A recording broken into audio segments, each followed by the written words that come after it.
मैं उनसे बोलता हूं कि सर, इन लोगों को आप पद देते हैं और इनसे उम्मीद करते हैं काम करे, तो शायद वो अनफेयर होगा, वो वाकिफ नहीं होगा।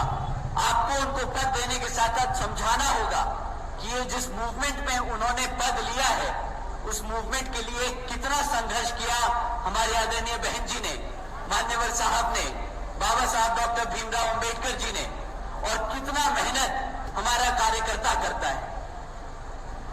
एक आदमी जो पद लेकर या पटका पहनकर गुमराह करता है या काम नहीं करता, उससे पूरे समाज में जो सभी मेहनतकश लोग हैं,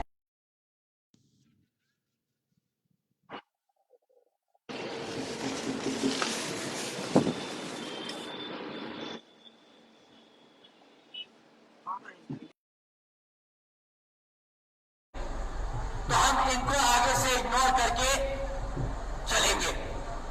साथियों, मैं अपना भाषण दोबारा रिज्यूम करता हूं। मैं कह रहा था कि यहां पर राज्य सरकारों को यह ताकत दे दी इस जजमेंट ने कि वो अपनी मर्जी से किसी भी SC/ST जाति में से आरक्षण का लाभ देना चाहे वो दे सकती है।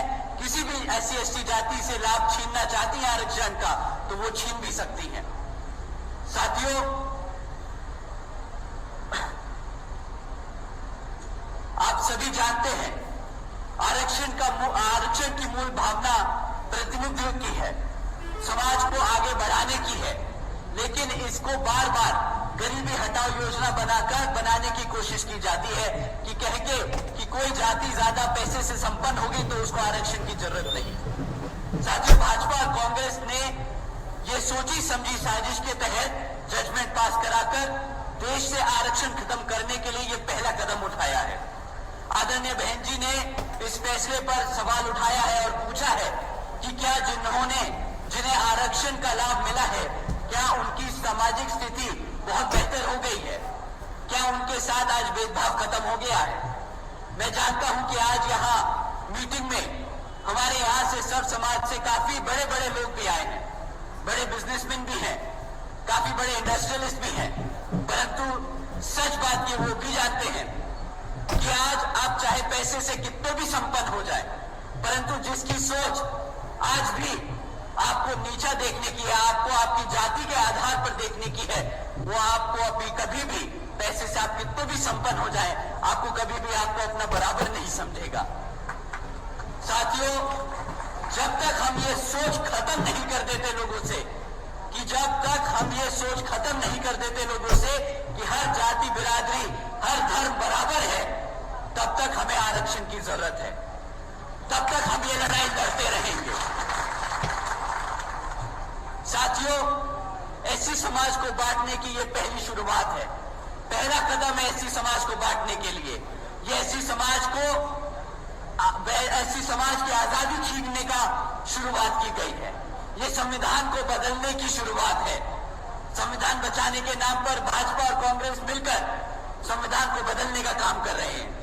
आदरणीय बहन जी ने कहा है कि अगर यहाँ भाजपा की एनडीए और कांग्रेस की इंडिया अलायंस वाली पार्टियां, जिसमें सपा, आम आदमी पार्टी जैसी पार्टियां शामिल हैं, ये लोग अगर हमारे SC/ST समाज के आरक्षण के सच में विदेशी हैं, तो ये सब मिलकर पार्लियामेंट के जरिए रिजर्वेशन एक्ट को संविधान की 9वीं सूची में डालकर इसको हमेशा हमेशा के लिए सुरक्षित कर दें, ताकि रिजर्वेशन के साथ कोई भी छेड़खानी ना कर सके। साथियों, लेकिन ये बिल्कुल भी बहन जी की मांग है, और इतना ही नहीं बल्कि बहन जी ने ये भी मांग की है कि जिस तरीके से ये जजमेंट पास किया गया है, आगे ऐसे जजमेंट पास ना हो, तो बहन जी की ये भी मांग है कि जुडिशरी में भी रिजर्वेशन लागू होना चाहिए, ताकि भविष्य में भी इस तरह के जजमेंट जो हमारे रिजर्वेशन के साथ खिलवाड़ करे, वो कभी भी पास ना हो पाए। साथियों, कांग्रेस पार्टी की ओर से उनके राष्ट्रीय अध्यक्ष श्री खड़गे जी ने प्रेस कॉन्फ्रेंस कर ये कहा था कि आरक्षण तो पंडित नेहरू जी और गांधी जी की देन है। पहली बात, राहुल गांधी जी कहां थे वोट मांगने के लिए? तो वो खुद संविधान की किताब दिखाकर वोट मांगते फिरे पूरे देश भर, परंतु जब संविधान के खिलाफ ऐसे जजमेंट पास हो रहे हैं, तो वो पूरे मीडिया से गायब हो गए। किसी भी मंच पर आकर उन्होंने अपना स्टैंड क्लियर नहीं किया, जबकि गांधी जी का कुछ ही समय में पोल खुल गया। वो विदेश में जाकर बोलते हैं कि जब हमारा अच्छा समय आएगा तो हम संविधान से आरक्षण बिल्कुल खत्म कर देंगे। साथियों, बताइए, जो लोग कांग्रेस वाले लोग किताब लेकर घूम रहे थे कि हम संविधान बचाएंगे, हमारे SC/ST समाज को गुमराह करते फिर रहे थे कि हम आपके हकों के लिए लड़ेंगे, पहला मौका मिलते ही, सरकार को बने 6 महीने नहीं हुए, पहला मौका मिलते ही इन्होंने ऐसा जजमेंट पास होने दिया जिससे हमारा SC/ST का रिजर्वेशन खतरे में आ गया। और अब जब रिजर्वेशन खतरे में आ गया तो इनके असली रंग रूप सामने आने लगे हैं। कहने लगे कि हम तो संविधान से आरक्षण ही खत्म कर देंगे। यहाँ पे कितने हमारे SC/ST समाज के साथी लोग मौजूद हैं हॉल में? हाथ उठाकर आप लोग बताइए, आप ही बताइए मुझे कि आप लोगों को बोला नहीं था इन्होंने कि आपके हकों के लिए, आपके आरक्षण के लिए लड़ेंगे? बताइए साथियों, हाँ या ना? वही आदमी आज विदेश में जाकर आपके खिलाफ बोल रहा है। बताइए, धोखा किया कि नहीं किया? अब आप ही बताइए, क्या आप ऐसे धोखेबाज को सत्ता में आने देंगे? आने देंगे? उसको प्रदेश में घुसने देंगे? अगली बार वो कदम रखने की कोशिश करे आपके जिले में, खदेड़ के बाहर फेंक देना, बता देना विरोधी कौन है, गद्दार कौन है यहां पर।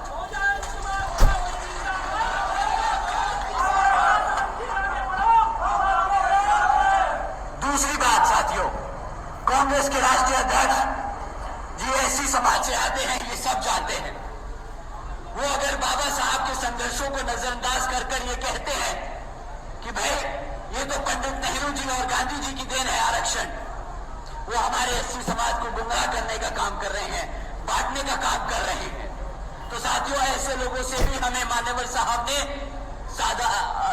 ऐसे ही लोगों से मान्यवर साहब श्री काशीराम जी ने हमें इनसे संभल कर रहने को कहा था। इनफैक्ट इनके लिए तो आदरणीय मान्यवर साहब श्री काशीराम जी ने एक नाम भी दिया था, जो SC होकर हमारे समाज को गुमराह करने का काम करते हैं। आप लोग जानते हो उन्हें क्या कहते हैं? क्या कहते हैं? क्या कहते हैं? चमचा।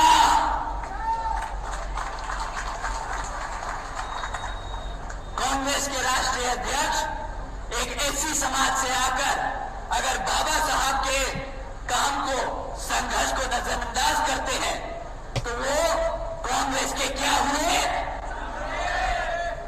साथियों, ऐसे लोगों के लिए आज मान्यवर साहब श्री काशीराम जी ने किताब भी लिखी थी, चमचा युग। आप लोगों से दरखास्त है कि वो किताब जरूर पढ़िएगा, ऐसे लोगों से सावधान रहिएगा। तीसरी बात, पंडित नेहरू जी और गांधी जी, आरक्षण तो दूर की बात है, वो दलितों के इतने विरोधी थे कि जब संविधान कमेटी के सदस्य चुने जा रहे थे तो बाबा साहब जी जिस लोकसभा से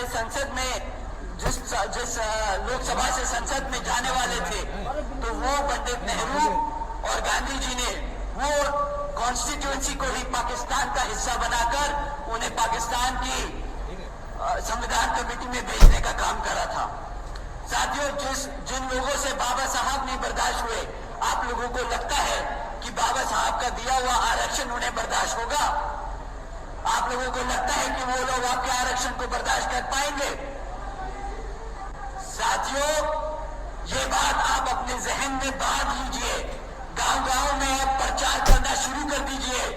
राहुल गांधी जी, हुड्डा जी, कांग्रेस बाबा साहब विरोधी थे, हैं और रहेंगे।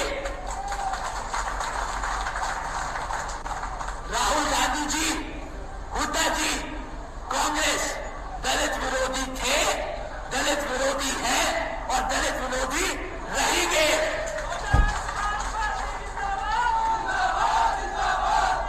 साथियों, राहुल गांधी जी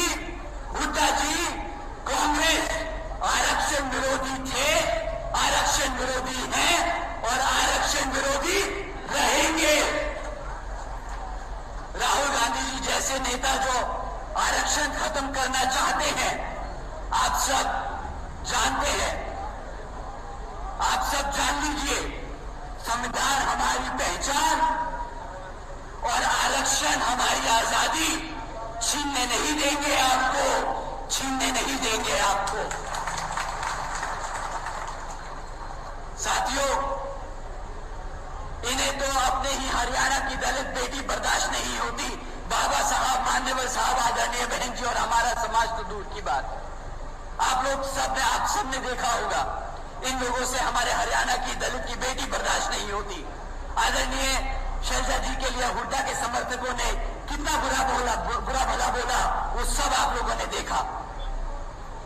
एक बड़ी दलित नेता है वो। शैलजा जी का हम पूरा आदर सम्मान करते हैं और इस मंच के माध्यम से हम ये पूरे हरियाणा को बता देना चाहते हैं कि आप एक दलित होकर अपना पूरा जीवन कांग्रेस को समर्पित कर सकते हैं, परंतु तब भी ये कांग्रेस आपको वो सम्मान नहीं दे सकती जो आपकी अपनी पार्टी बहुजन समाज पार्टी देती है। साथियों, मैं ये दोबारा दोहराऊंगा, राहुल गांधी जी, हुड्डा जी, कांग्रेस दलित विरोधी थे, दलित विरोधी हैं और दलित विरोधी ही रहेंगे। साथियों, मैं आप सबका ध्यान यहां विधानसभा चुनाव में होने वाले कुछ मुद्दों पर लेके आना चाहूंगा। साथियों, यहां पिछले 10 सालों से हरियाणा में भाजपा की सरकार चल रही है और अब जब चुनाव हमारे सर पर है तो ये भाजपा के लोग भी आप लोगों के बीच में आकर आपसे विभिन्न तरह के वादे करेंगे, आपसे वोट मांगने का काम करेंगे। परंतु साथियों, आपको इनसे सवाल करने होंगे। कभी भी जाति और धर्म के आधार पर मत सवाल करिएगा जो सत्ता में बैठा है। इनसे आपको मैं दरखास्त करूंगा कि आप सवाल करें उनसे, आप इनसे सवाल करें शिक्षा पे,